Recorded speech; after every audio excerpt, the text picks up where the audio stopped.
Welcome students, welcome again to my another new lecture. I am Mohammad Tanvir Ahmed, lecturer, Department of Civil Engineering, World University of Bangladesh. Outline of the lecture. In this lecture, we will design the shear. Normally, we will design the hydraulic elements of shear, and from then we will fix up the diameter of the shear line. To do this, we first need to calculate the velocity and discharge of shear line. And difference between shear line and water mains. And these are the major difference between shear line and water mains. First one, as the shear line carries shears which has suspended solids, and to resist the shear lines from wear and tear, the shear mains are normally constructed at a gradient. And on the other hand, as the water mains or water lines do not have any solid particles, that means do not have any suspended matters, so it can be constructed without any gradient. That means it can be constructed horizontally level to the ground. Then the water mains normally carry water under pressure. On the other hand, shears are treated as open channels, and here the water should be carried out by the gravitational force, and to carry the water by gravitational force, the shears are normally constructed at a gradient in downward direction. Now this is self-clinching velocity. The shear should be laid at such a gradient that a minimum velocity will maintain in the shear lines to prevent silting of particles at shear lines. That means the minimum velocity that will prevent the deposition of solid particles into shear lines and helps the shear lines to be clear is known as self-clinching velocity. On the other hand, we can say the velocity of flow by which the shear line remain clean by itself is known as self-clinching velocity. Usually a self-clinching velocity of about 100 mm to 900 mm, 800 mm to 900 mm per second is adopted for normal shears. Then this is non-scouring velocity. If the velocity of flow exceeds a certain limit, that the particles of solids present in the shears will start damage the inside smooth surface of the shear line, and a scouring action take place is known as scouring velocity. And the maximum permissible velocity at which no scouring action will occur is known as non-scouring velocity. That means the velocity with which no scouring occurs is known as non-scouring velocity. Sizes of shears. Usually the shears of 100 mm diameter are allowed when the maximum length of shear is 6 meters or so. But when this length exceeds 6 meters, a shear of minimum diameter of 150 millimeter is allowed. The smaller the diameter of the shear, the greater will be the slope. As we know that discharge is the multiplication of area into velocity, if the diameter of the shear is small, the area A will be smaller. And to carry the required discharge, we have to then increase the velocity of the shear, and to increase the velocity we need to increase the slope. So for a small diameter of shear, the greater will be the slope. Now this is the hydraulic formulas for design of shears. First one is Chase's formula.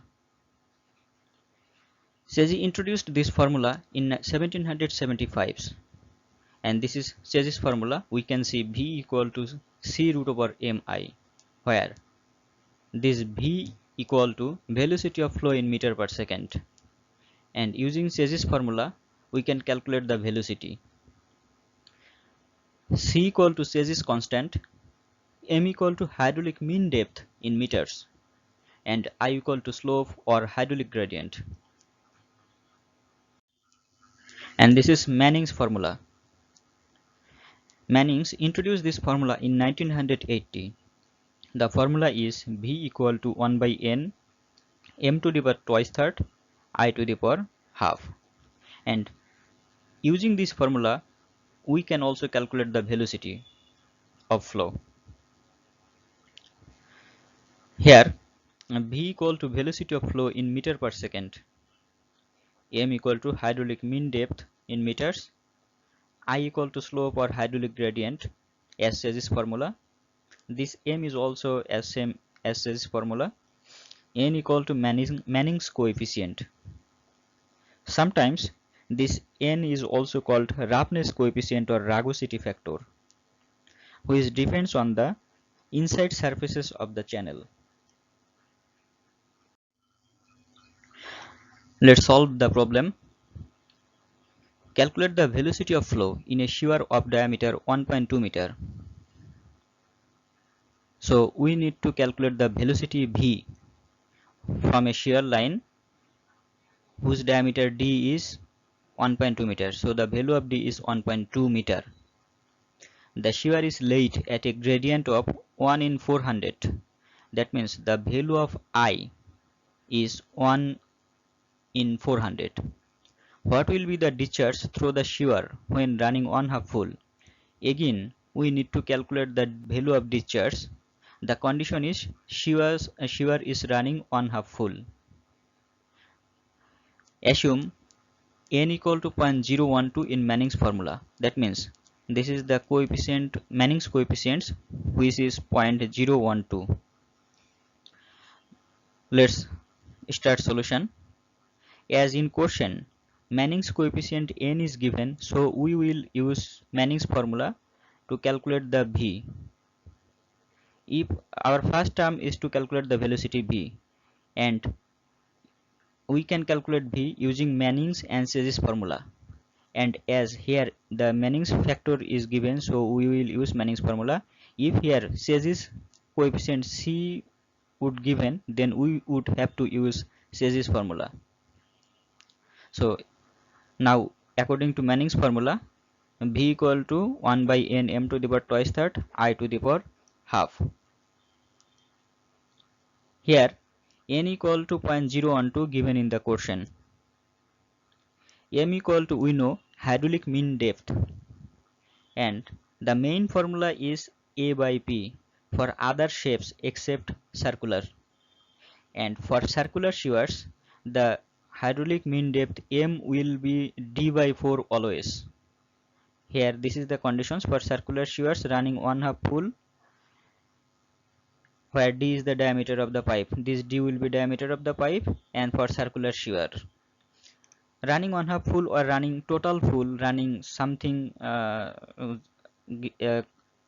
except this condition will be d by 4. That means for circular shears the value of m will be always d by 4. So if we use d as the diameter of the shear 1.2 meter, so we get the value of m equal to 0.3 meter.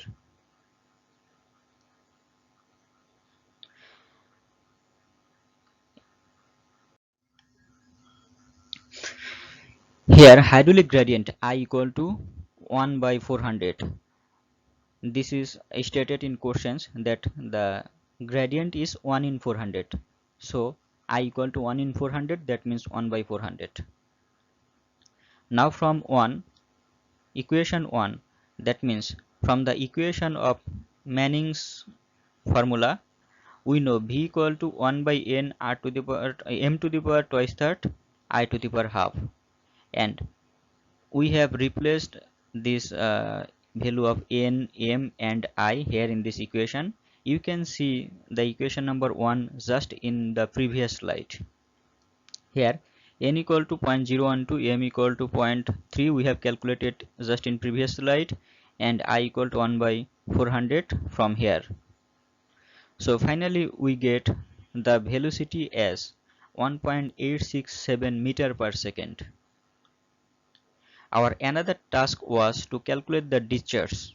of the shear line, and we know discharge Q equal to A into V, that means area into velocity. Here velocity is 1.867 and we just need to calculate the area. And here in the question, to calculate the area, we have given a data diameter of the shear lines, and the diameter is 1.2 meter. We know as the shear is circular, so area of circular shear is pi d square by 4. Here this is pi, this is the value of d, so pi d square by 4. And as the shear is running one half full, that means the half of the shear will carry the discharge, so this one half is used, 1 by 2 is used here. So pi d square by 4 is area, and this half is used for shear line is one half full, and this is the value of velocity V. And finally we get the discharge Q as 1.056 meter cube per second. This is another problem. Let's read the question. Calculate the velocity, discharge and seize coefficient for a stone wire shear running full. That means we need to calculate velocity V, discharge Q, and also seize coefficient C for a shear which was constructed by stone and condition is shear is running full. That means total area will be taken here to calculate the discharge. The diameter of the shear is 150 millimeter. That means the value of D equal to 150 millimeter, and it is at a gradient of 1 in 60. That means the value of I equal to 1 in 16, that will be 1 by 60. Assume n equal to, that means Manning's coefficient equal to 0.013 in Manning's formula. So as Manning's n is given, we will use Manning's formula again to solve this problem. Let's start solution. According to Manning's formula, we know V equal to 1 by n m to the power twice third I to the power half. Here V equal to velocity of flow in meter per second, and we will calculate this velocity. N equal to 0.013 given in question. Here n equal to 0.013, m equal to hydraulic mean depth, and we know for circular shear hydraulic mean depth m equal to d by 4, where d equal to diameter of the shear line. Here diameter is 150 millimeter, and we have converted this 150 millimeter into meter by dividing 1000, and the value stands 0.150 meter. Let's see the data in question. Here the diameter of the shear is 150 millimeter, which is 0.150 meter, and the value of m stands 0.0375 meter, hydraulic mean depth. Here hydraulic gradient I equal to 1 by 60. As in question, the gradient was stated as 1 in 60, so gradient I becomes 1 in 60, and which is equivalent to 1 by 60. Now from equation 1, that means the equation which we have write in just the previous slide, that means from Manning's formula we know V equal to 1 by n m to the power twice third I to the power half. Here value of n is 0.013, value of m, that means hydraulic mean depth, is 0.0375, which is calculated just in previous slide, and I equal to 1 by 60 taken from here, and finally we get the velocity V as 1.13 meter per second. Again our another task was to calculate the discharge, and we know discharge Q equal to AV, that means area into velocity. Here all the term has been stated, that Q equal to discharge in meter cube per second, A equal to cross sectional area of the shear. We know cross sectional area of the shear line, as it is circular shear, so area will be pi d square by 4. Here pi by 4 and value of d, as we know diameter D equal to 150 millimeter, and which is 0.15 in meter. So this is the area. Velocity V equal to 1.113 meter, just calculate it here.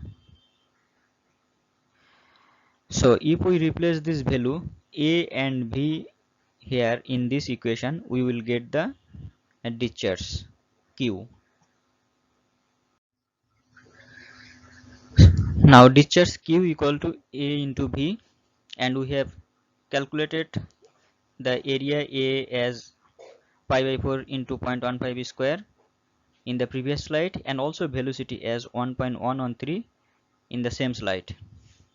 So finally our discharge Q stands to 0.02 meter cube per second or 20 liter per second, as we know 1 meter cube equal to 1000 liter.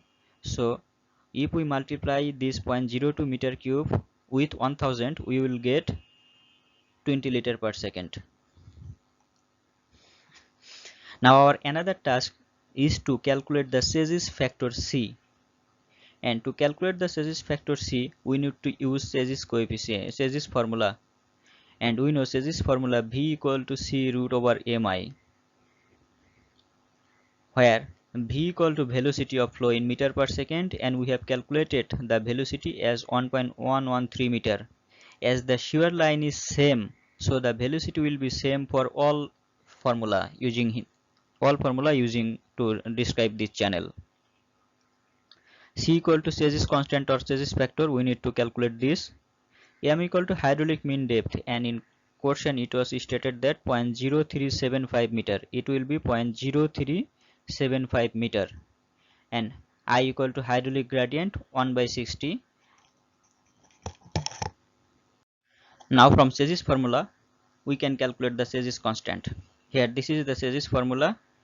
Velocity V is 1.113 taken from previous slide. C we need to calculate value of M and I. M will be 0.0375 and I equal to 1 by 60. This is 0.0375 value of M, and this is hydraulic gradient I 1 by 60. All values are taken from previous slide. So finally we get Say's constant or Say's factor C equal to 44.52. As this is the factor or constant, so it will not be it, so no it will do not have any unit.